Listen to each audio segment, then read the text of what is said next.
Jerry reached out after our last episode, and first of all, the reception from anyone has been nothing short of remarkable. I think you mentioned that many people have reached out to you about inquiring about the MACE method. Yeah, it was gangbusters. I gave a brief explanation about MACE, which is a cutting edge new energetic psychotherapy that works better than anything I've ever seen in my entire almost 50-year career. I mean, it gets to the cause of mental illness, and it'll get rid of trauma in less than an hour. Now, it's having a little more of a hard time with schizophrenia. I'd say maybe 30%, 25, 30% of the people who approach us with schizophrenia, the voices disappear. That's not great, but it's a whole lot better than psychiatry, which has a 0 resolution rate. None of those medicines that they dish out cure anything. Right? And this takes care of trauma. It takes care of regular, all kinds of different psychiatric problems, and it drains them. It energetically drains them in an hour or less. So they are no longer there. The patient can remember the incident, but there's no charge to it. There's no emotional charge to it. So it's like draining a car battery. You can charge a car battery up to full, drain it down to nothing, and it becomes a boat anchor. It doesn't work anymore. It's the same thing with these negative identities that the MACE method drains. And it's the only psychotherapy that I've seen that has a spiritual component, which is it wouldn't work without it. So what MACE found was a negative energy flows toward positive energy. And the MACE method hooks up a system where that negative energy in the person's psyche is funneled into the person's spirit and is transposed into positive energy. So it's something that's so far out of psychiatry's purview or psychology that it's just they're like the Stone Age now. Right.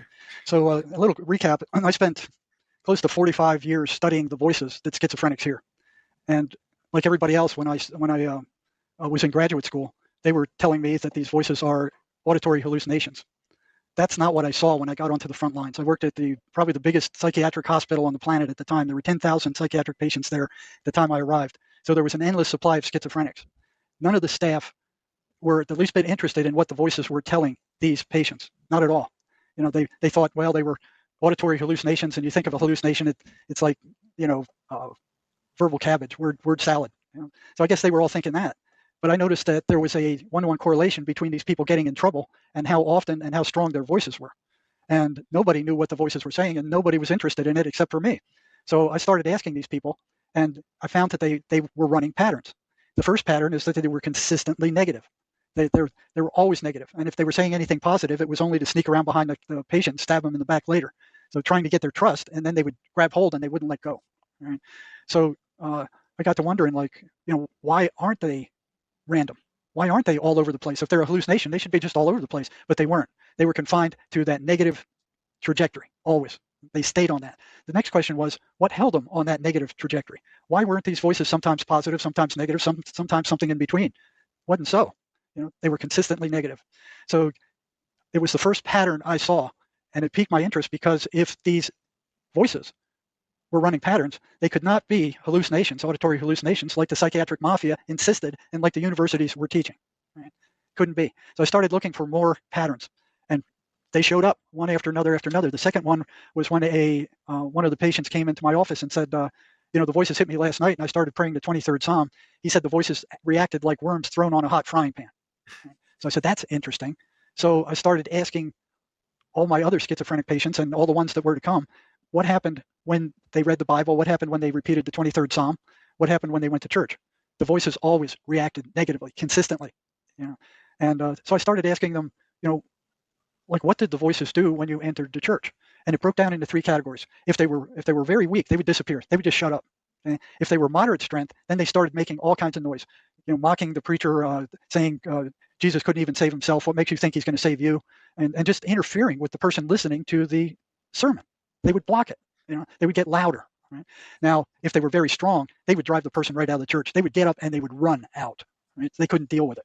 Okay? So what kind of hallucination would be anti-religious? Second pattern. Right? Now, for you psychiatrists out there and you university guys who are saying, oh, yeah, you got to have double-blind research and peer-reviewed stuff for any of this to be true. No, you just go ask your freaking patients what they're hearing. Ask them if the voices are negative. Ask them if the voices are anti-religious. Ask them if they feel a lack of energy after the voices attack. That's right. The information's right there in front of you. Just open your eyes and friggin' look. It's right there. There's 23 of these patterns on my website at jerrymarzinsky.com. They're right there for everybody to see. All you got to do is go look. Especially you clinicians that are starting to suspect that these voices are something other than what the psychiatric mafia is telling you they are, and what the big pharma is telling you. Big pharma's got everything to lose from you finding out what these things actually are. They're making $11 billion a year selling antipsychotic drugs worldwide. That's not million, it's billion. They don't want a cure. They want to be just keep treating these symptoms, and nobody cures. I mean, there's one fellow who asked a panel of about 10 psychiatrists if they ever cured anybody, and the answer from all of them was no. And they don't. These drugs are toxic. They're not curing anybody. They're not fixing anybody. With schizophrenia, even if the voices disappear, when you stop taking the drugs, they come back. Right? So basically, all they're doing is drugging the brain. Schizophrenia is not a physical problem. It's a spiritual problem. These voices are negative, energetic entities.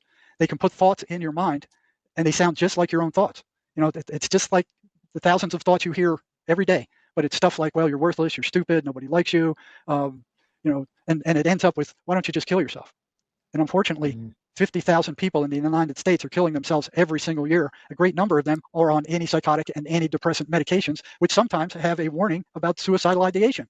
And they're making $4.7 billion selling antidepressant drugs that don't work. They don't get at the cause. They don't get it, like the Mace Energy method does. It gets at the cause and it neutralizes the cause. These people are stuck in the physical. Everything is physical.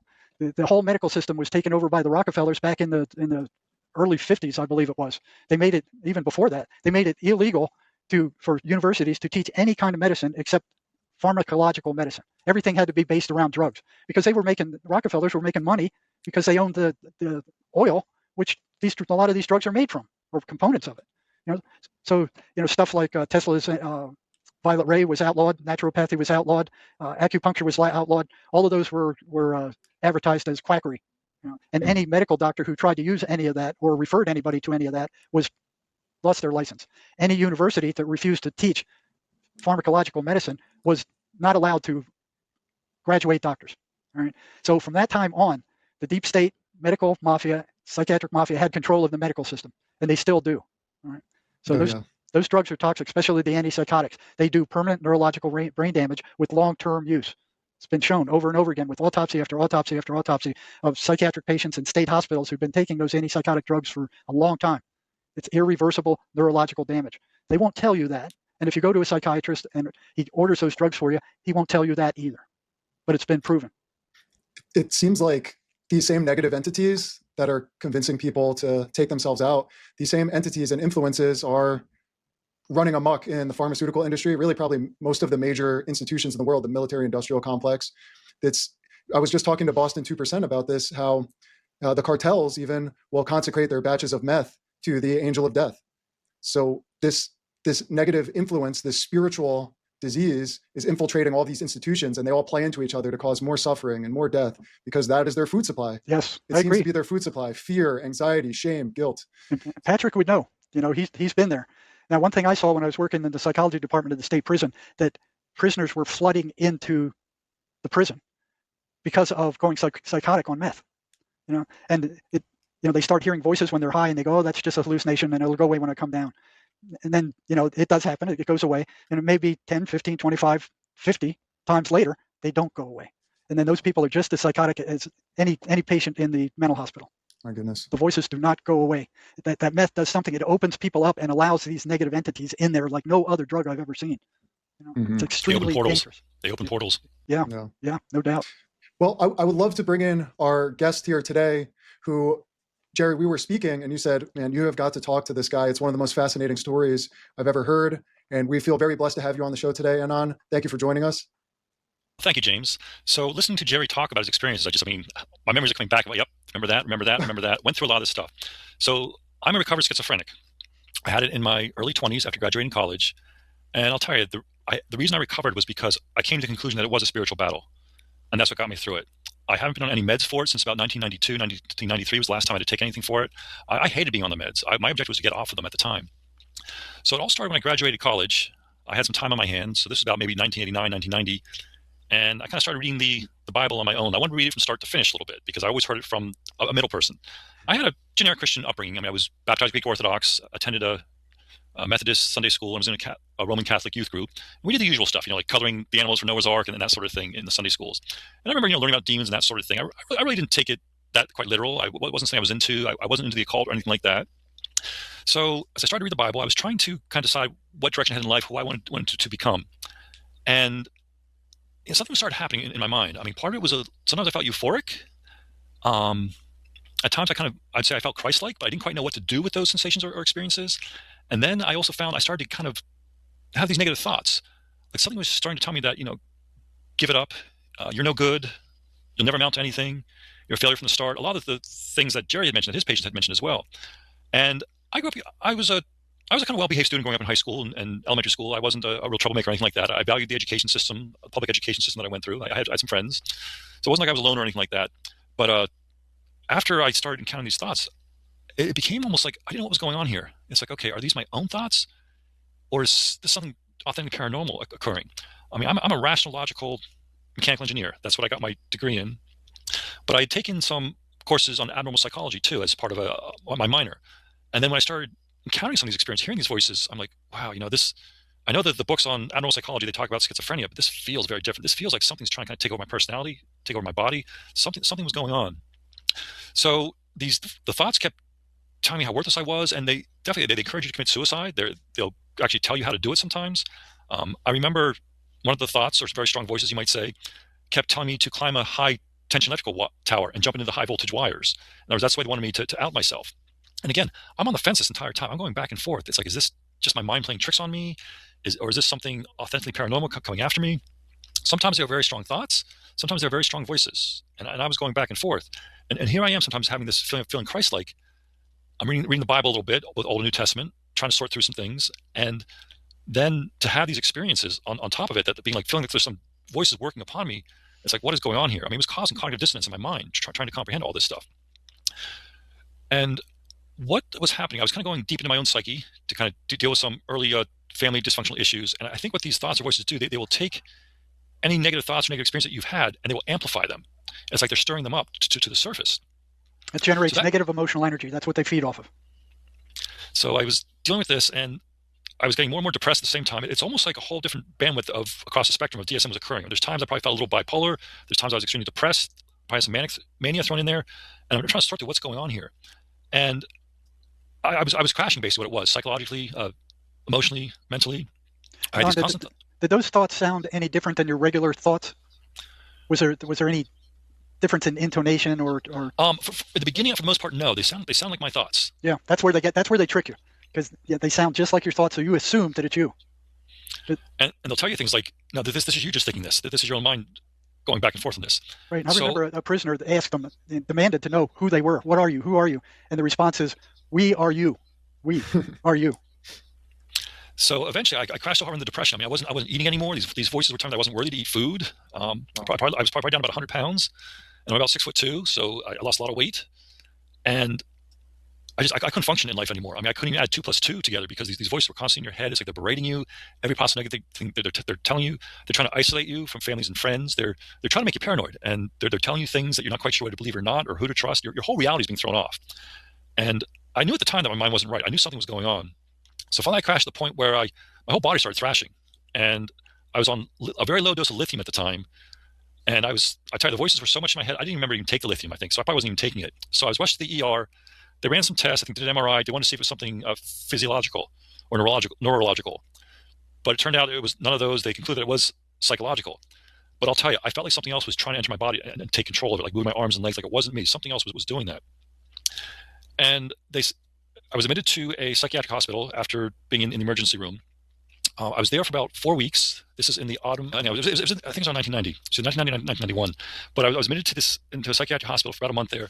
And they kept asking me, are you hearing voices? Are you hearing things? I would kind of tell the caveat. I said, yeah, I'm hearing voices, but it's like my mind's just playing tricks on me.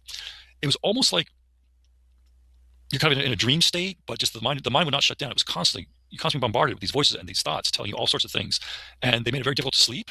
They wouldn't want you to sleep. And I remember the attacks would get accelerated and a lot stronger during, say, maybe from 2 o'clock to 4 o'clock in the morning. You'd wake up sometimes, and they'd be attacking if they even let you fall asleep. Now, what about after the sun went down? Did they feel stronger when the sun went down?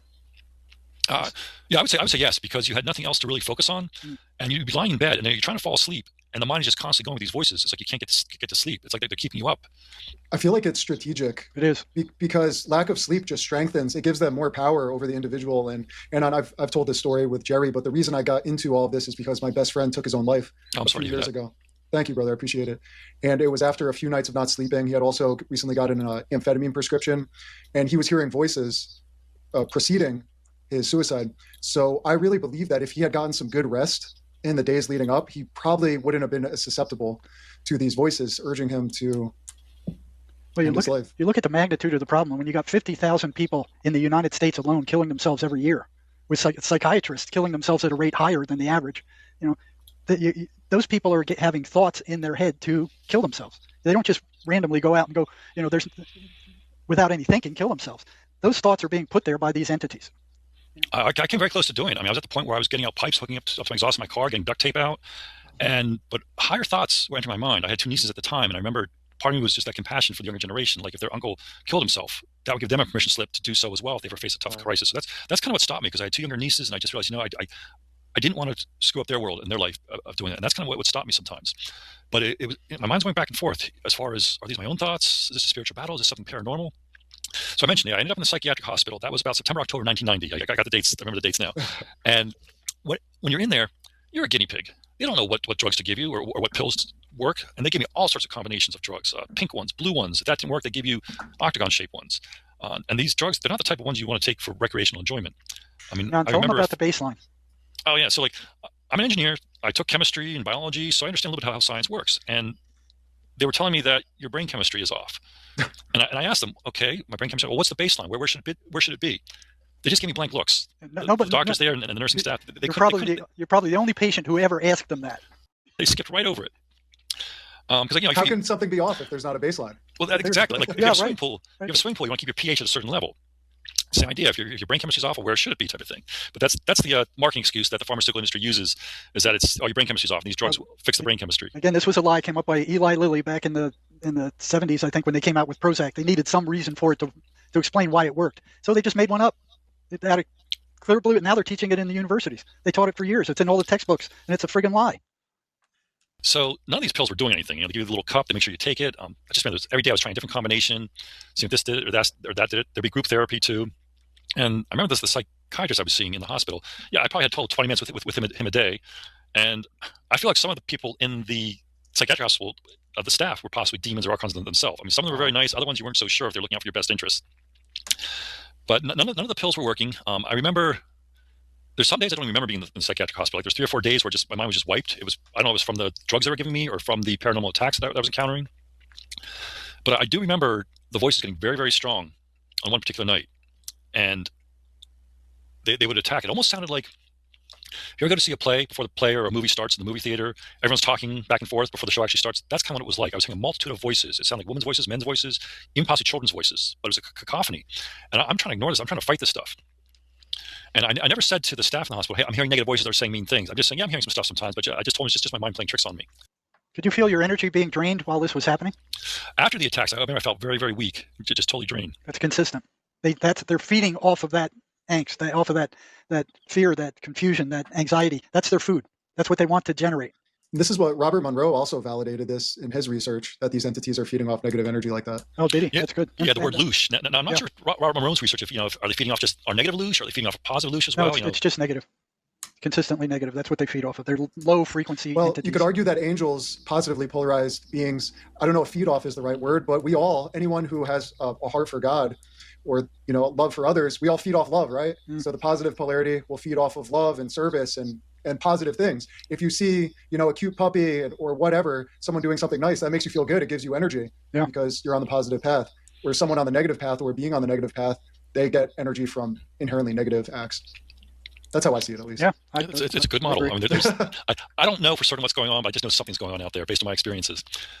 So that night of hearing the voices, they got very strong, and I was hearing them outside my mind. Like I was starting to hear them like around me, and I'm there like lying in bed, just with my eyes closed, just trying to fight them to retain my personality, because it felt like someone were trying to take over who I was. You were. And I remember it felt like there was like several of them, and then it became almost like a committee. Like I tell like some voices were starting to leave, and it became like a committee of like 12, then 9, then 5. But I remember one of those voices distinctly saying, "What are we going to do about him?" So I was in the hospital, lots of stuff went on there. Reached the point at the end of 4 weeks and my HMO health insurance was running out. None of the drugs were working. The next step was I was going to end up in a state psychiatric hospital. They decided to try electroconvulsive therapy, which is ECT. That's where they put the electrodes on the patient's scalp and they basically sent a voltage across the brain. Now, when it was done to me, it was in the 1990s. It wasn't like the way it was done, like say in the 60s, 70s, and even early 80s. Terrific. Where, so they did it the first time, and I got to admit, I felt a lot better. It's like I wasn't hearing the voices. I felt more like myself. If you remember the old vinyl records that used to have the needle that you put in a groove, it's almost like my mind was stuck in this groove of just negative voices, constant bombardment, that I was worthless, I didn't deserve to live anymore. And what that ECT did, the electroconvulsive therapy, is it seemed to lift that needle out of the groove. I was able to kind of have silence in my mind for a while. And I told the staff, like, I feel much better. And they're like, no, you need to have at least 6 ECT treatments. So even though I felt perfect, much better after the first one, I had to go through 5 more of them. So I went through a total of 6, and I can't say that I felt any better between the first one and the 6th one. So I was discharged from the psychiatric hospital.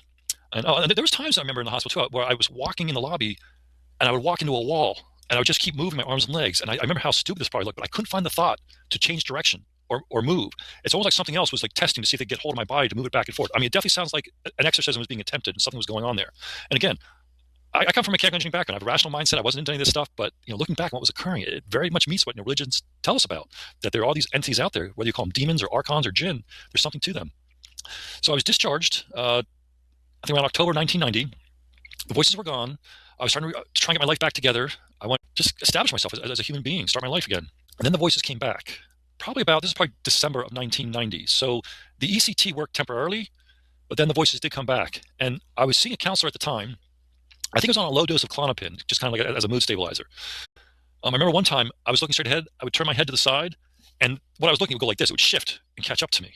As I turn my head again, it would take a while for what I was seeing to catch up with my eyes. So really some awful side effects. And the voices use those side effects. When I was working at that state hospital, psychiatrists were being assaulted at a rate higher than any other staff except the attendant staff that were with these people for 24 hours a day. And they are toxic. So there's truth to that, and they pointed to those side effects, like Anon was talking about, as proof that they were being poisoned. So a lot of the patients, especially the males, would attack the psychiatrist because they were forcing them to take these meds, and they didn't want to be poisoned. Now, I do want to stress the fact, in my opinion, I think the pills and the medicines and the pharmaceuticals and the psychotropic drugs sometimes are necessary. Oh, yeah. Just for the short term. We're talking maybe no more than 6 months or so. The idea is to get the patient off the drugs. It's sometimes you just go ahead, Jerry, because you've got experience with that. Yeah, I've seen some in the prison where they need to be on the drugs all the time. They're very dangerous people. Well, I'll be honest. There were times where I almost lost my sovereignty. I mean, it became pretty close. I mean, there were certain impulsive things that they would try and get you to do. I don't remember. I wasn't violent at wanting to hurt anybody or anything like that. Now, maybe because I didn't get to that point. I remember I did want to throw a brick through a former place of employment that I'd been at. And I do think sometimes, too, with these attacks where I feel like that they were sometimes using other people to incite the negative emotions in me. Like you'd have somebody say a comment just off the cuff. Like, where'd that come from? And so I sometimes think that these entities, they don't just work off their target. I think they may go into people around their target to use them to try and get their target to emit more, I guess, negative loosh. Yes. The voice had gone away for a while. They came back in about December of 1990, but they were different this time. It's almost like there was a hierarchy to them. So then these attacks started to come in stages. So about a month or two later, the next attack, it would make me feel extreme guilt and shame. Again, trying to get me to end my existence, but it would point out every crime in my life, every crime that I ever committed, however minor they were. And by crimes, I'm talking about using an earthworm as bait when I go fishing. But it started talking about a horrible creature I am, that I kill earthworms and that sort of thing. It would make me feel guilty for every morsel of meat that I ever ate. So here it is. This is the great crime against my great sin, was that I'd use live bait to catch sunnies and bass and trout when I went fishing. So these entities would go into your mind and pull up some of your past experiences. Yeah, they can do that. They can pull up every rotten thing you've ever done and start blaming you and generating guilt, again, to generate that negative emotional energy that they feed off of. And I think we've all experienced this. So you're just in the shower and something you did when you were a kid or something, you bullied someone when you were in elementary school, it comes back into your mind. You're like, why? I had forgotten about that. Why is that popping into me? Now I feel bad. That's a hit for them. They're testing. I mean, we've all done things in our lives that we're probably not proud of, but we realize, okay, we make amends. We try and improve ourselves after that. We try not to repeat those errors in our ways. We try and learn from our mistakes and to be better human beings.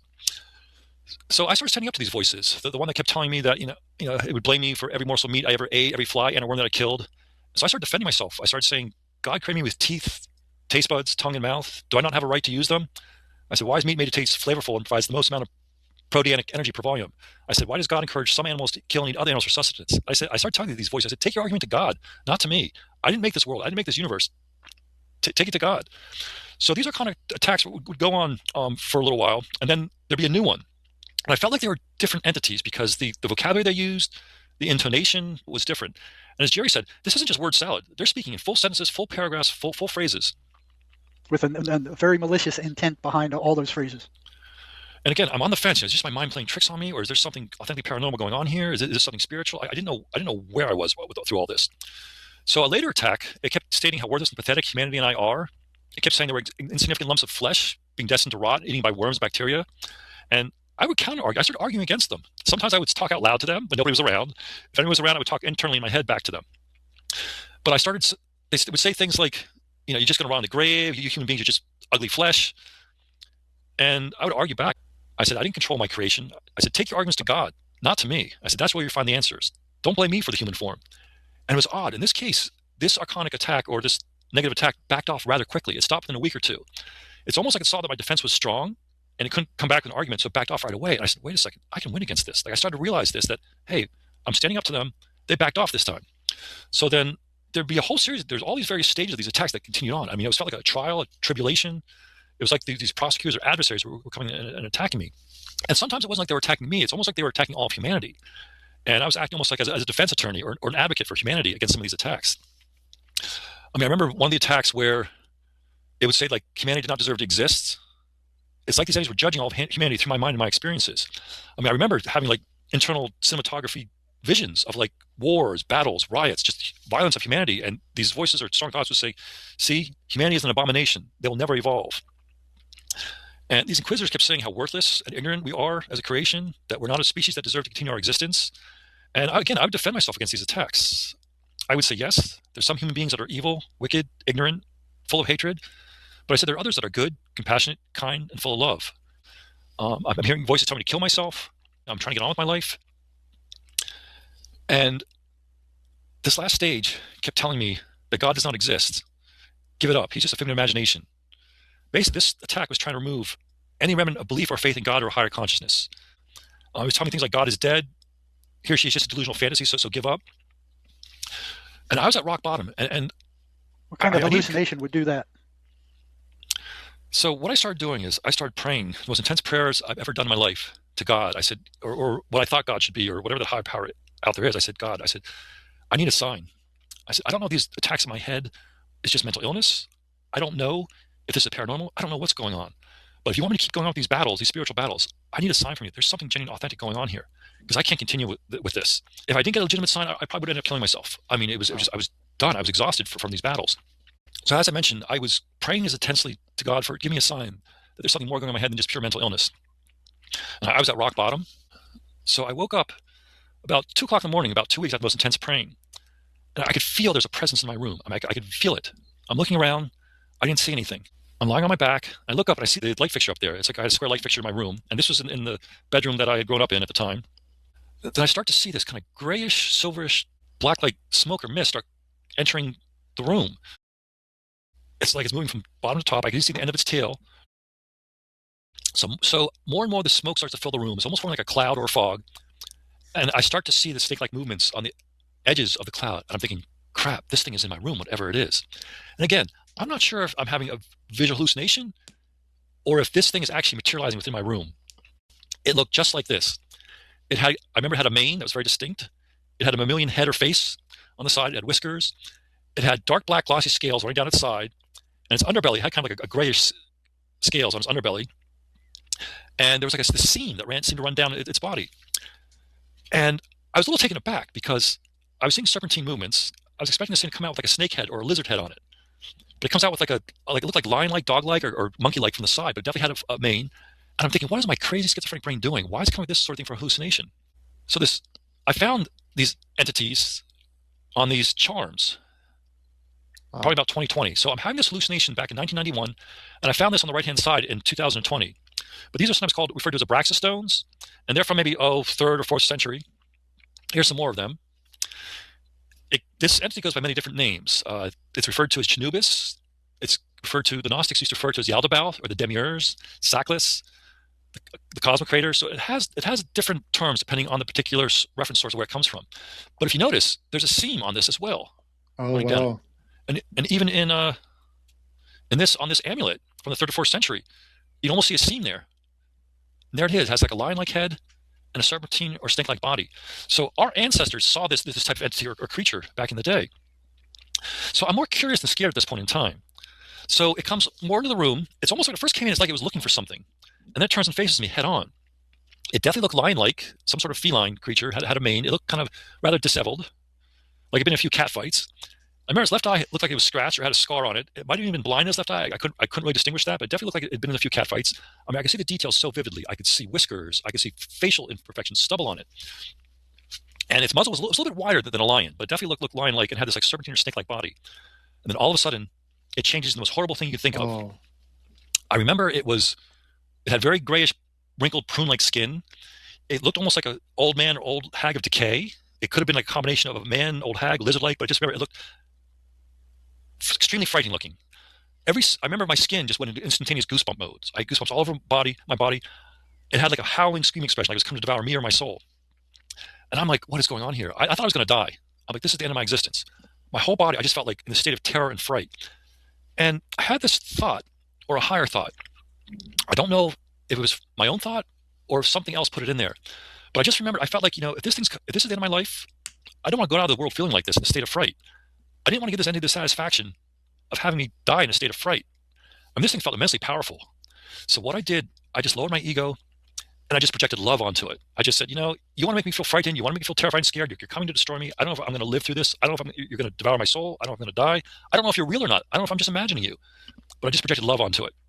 And I could actually feel projection of love go off of me and confront this entity. And the entity felt evil. At least that's the way I was interpreting it. And all of a sudden, it seemed to vaporize or disappear or just kind of disintegrate. It wasn't there anymore. And I'm thinking to myself, am I still alive? What just happened? I know I'm still in my room because I can still see the square ceiling light fixture. The cloud is still there. And then all of a sudden, this new entity appears overhead. And this entity was very different than the other one. It had it was androgynous looking, but I felt it was of feminine nature. Now, I'm not an artist, I'm an engineer, but you have to visualize this face was the most intense, beautiful thing I ever saw in my life. Sheer beauty. And it had these bronze energetic discharges. They looked like wings. They definitely interpreted as wings. It had maybe 3 or 4 pairs of them. And I came across this years later. wow. So our ancestors encountered these entities, and they're talked about in various religious texts. You could call it an angel. It could be a cherub, a seraphim, what they call maybe a Luciferian entity. I don't really know. But this is a good representation of kind of what it looked like, especially the image in the lower left-hand corner. And it was sheer beauty, the face. And it wasn't like I just saw the beauty. I could feel it viscerally within my body. And part of me was like, I'm a mere mortal. I don't deserve to be seeing this beautiful entity, whatever it is. And I didn't know what it was going to do. But I almost felt like the entity wasn't aware of me. Like I was aware of this entity before it was aware of me. So the entity is just kind of floating there below the ceiling. Its wings are moving, and sometimes the wing would actually move across its face a little bit. And I'm thinking, okay, this is probably going to turn into something really ugly and terrifying come at me as well, like the last thing did, because, hey, I'm a diagnosed schizophrenic. I'm having these hallucinations. What's going on here? It kind of felt like an eternity, but I'm guessing it was 5 to 10 minutes of this, just it's looking at me. I don't know if it's trying to decide who I was, if it was trying to figure out where it was. Its wings are fluttering. Its wings are moving. We're just lying there looking at each other. The clouds started to dissipate. The portal's still there behind it. And I knew I was still in my room because I could still see the square ceiling light fixture throughout this entire ordeal. That was my datum point. That was my constant to know that I was still in my room. So I'm just looking at this beautiful entity, not sure what's going to happen next. And then all of a sudden, the entity smiles at me. I could even see dimples form in its face. And its face was very humanoid looking. Sheer beauty. It might have even had flowing hair too. This is just kind of the way I drew it. But upon that smile, I felt this rush or a wave of love, ecstasy, compassion. It's like it was letting me know everything's going to be okay. Now, granted, I'm still a little terrified because this isn't normal reality. It was both exhilarating and terrifying at the same time. But I just remember this entity just projected pure, unadulterated love back at me. Entity, whatever it is, I'm in a state of sheer ecstasy. I'm merging with this entity. It's almost like we're becoming one being. And maybe that's what they mean by Heros Gammus, like this merger with a divine entity or divine emanation. And just as this entity and I were about to merge 100% and go into this portal, everything went gray and then dark. It's like I was deliberately put back to sleep. I was aware of going out. If you've ever been under anesthesia, when they say count backwards from 5 or 3, and then also you just feel that rush of the anesthesia take hold, like when you go out from anesthesia. This was the same type of experience. So everything went gray and then dark, like I was deliberately being put back to sleep. So I woke up the next morning, I probably about 7 o'clock or so, about 3 or 4 hours later after this experience. I'm like, what just happened? What occurred? There was nothing in my room that I recall to show proof that something had occurred that night, but I knew something in me had changed. The encounter with that second entity, it gave me hope. It returned my will to live. And it's kind of like here I was praying for a sign. And I had this intense paranormal divine experience. I mean, it could have been an encounter with both an emanation of God and an emanation of the devil. There's so many different ways to interpret this. I mean, I'm explaining the actual experience itself, but that second entity, it could have been my higher self. It could have been the Holy Spirit. It could have been an emanation of God, kind of showing its face to me. Hey, that there's something going on this planet Earth, that you're not who you think you are. Now, after having that hallucination, do you think I told my counselor about it? No way. Do you know why? Because they would have drugged me out even more so. They would have dismissed it as just a hallucination. And I have to admit, James, that was the only thing restoring my sanity after having that vision. And actually, at that point, I would say that's where I probably crossed over from a madman to a mystic. Now, I didn't tell anybody about this experience for many, many years. I think I told my future wife about it, but that was like 10 years later. I didn't tell anybody about this experience because I didn't understand it myself. And then to look back on it and to just encounter these images of these entities, 1991 this happened, and I just discovered Gnosis in 2020. How many years went by? I mean, I was trying to put this whole schizophrenic experience, I put air quotes on schizophrenic experience, behind me. And I returned to life of the mundane to find a job, establish myself in the world, and to be productive. But I just discovered Gnosis probably in 2020. But I'm going to read something from a Gnostic text. This is actually from one of the codices in the Nag Hammadi library. This is from what is referred to as the Apocrypha of John. This was written 2nd century, probably about 185 of the Common Era.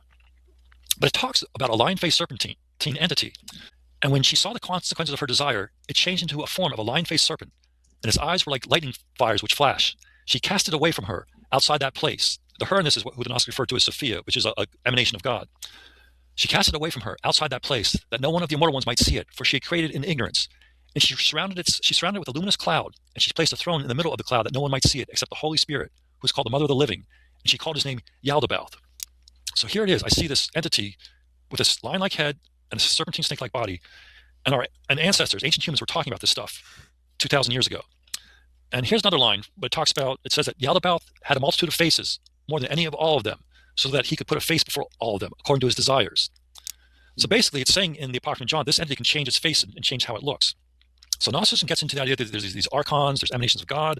It doesn't quite follow the mainstream Christianity path, and it's very different what the Vatican has put out. Well, the church murdered all the Gnostics. They burned all their writings. They took them out of the Bible. And they murdered all these people.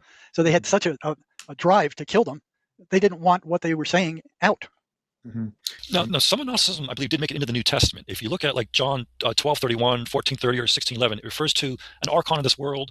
So it just goes to show you that there's a lot of truth in the religious texts. I know we have the Bible, we have the Old Testament, the New Testament, we have Judaic sources, Christian sources, but there's even truth to some of the Eastern religions too, be it Buddhism or Hinduism. My philosophy is, hey, if God is as infinite as we all think he or she is, then there's got to be an infinite amount of legitimate paths for access. So I view that there's multiple paths to the Godhead. You choose one that works for you. Is kind of my approach to how I view the world. Sorry to interrupt you. There's a core in all of these faiths of righteousness, of love, of compassion for the least of these, which is the gospel of Jesus. If you didn't love me unless you love the least of these, Jesus said you must forgive to be forgiven. It's like this metaphysical karmic thing where any unforgiveness you're holding onto in your heart is just connecting you with lower energies. And when you can release that, you could transcend. So I totally agree with you that all of these paths at the root, all of these faiths have been corrupted in some sense too. But the core essence is love and truth. Absolutely. Now, I am by no means a perfect human being, but I try to be a decent human being. I try to do the best I can. So the way I overcame schizophrenia after that, I still heard the voices after that experience, but it was like, I now knew that it wasn't my own thoughts. I knew it was an authentic spiritual battle.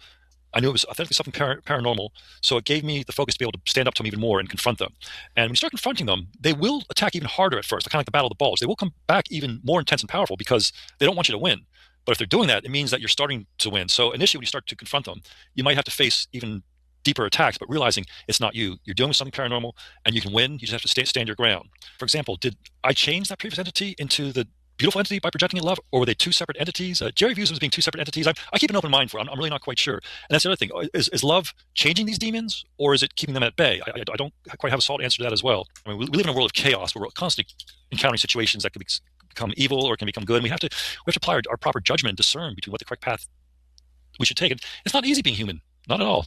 Well, they don't like it. I'll guarantee you that. I've heard that from scores of schizophrenics. And I tell them, if you can do this, do it. And they can't stand it. It doesn't kill them, but they just can't stand it.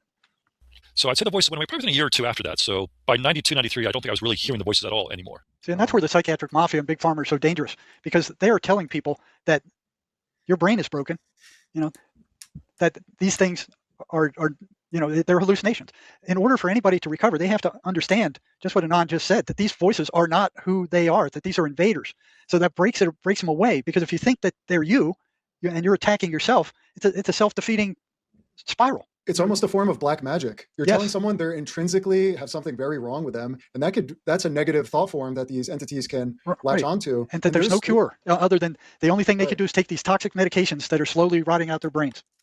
I think the other reason I was able to cure myself was that nobody told me that I couldn't. That helps. Right. I have a question for you. Why do you believe that you were susceptible to this phenomena? Because it doesn't sound like you had a drug addiction. Were you living in sin? Well, I was dealing with a schizophrenic last week in my practice. There's all these openings. Porn is a big one. Addiction, even gossiping, or like I said, holding on to unforgiveness. Well, the big ones are sexual, physical, or emotional trauma. Trauma just opens up. It's kind of like amphetamine, but it's not as volatile. The Ouija boards are another one. What do you think gave the opening to the voices in the first place? I think deep inside the core of my being, I did have very strong faith, and I don't think it liked that. But having this experience, it crossed over from a faith or belief in God to knowing that there is some form of God. However we choose to define God, I mean, I see God as being both a fixed and a moving target. I just don't think our brains are not capable of handling the concept of what God is. We can have glimpses and aspects and portions, but to counter the whole it would overwhelm us. So I really think that it was testing me. I had a very deep sense of faith, and I think it didn't like that was one possibility. And the idea of Satan, the adversary, there's all different models and stories behind some of these religious myths, and sometimes they contradict, sometimes they overlap. So from the Judaic standpoint, Satan means, it's a title, it means the adversary. And Satan is actually a part of God's court. The Satan tests the human being to see if their soul is good or pure. And Christianity took a little different path. They felt like, no, Satan's against God, Satan's against humanity, Satan's an individual. So there's different models. In some aspects, from the Judaic perspective, it's more of a title given to whatever, I guess you could say, whatever angel or demon may act as the adversary. From Christianity, no, Satan is evil all the time, Satan is against God. But you look at the book of Job, God and the devil, so to speak, were almost like they want a play date. I mean, it seems like they're almost like pals type of thing, and they're doing a bet back and forth. I mean, if Satan and God were such enemies, I don't think they'd be hanging out making bets of what Job was going to do or not do. Well, we have to, if we believe God is omnipotent and the source of all, the generator of all beings in existence, omniscient, all power, all knowledge existing outside of time and space, then it would be impossible for a created being to be competing with God, to be like hijacking God's plan, because God is the pinnacle of all creation. God has all power. So we believe that the original Hebrew Christian paradigm about the devil would be closer to what you just mentioned, that it's an assigned angel, and as terrifying and real, it's almost like our sparring partner in this realm to develop our characters and our souls. And as horrible and heartbreaking as it can be, I dealt with friends committing suicide and being attacked by demons myself, and it was so heartbreaking and just an awful experience, but it totally transformed me. All of these experiences, and it seems that way for you too. What kind of person would we be if we never had any of these experiences?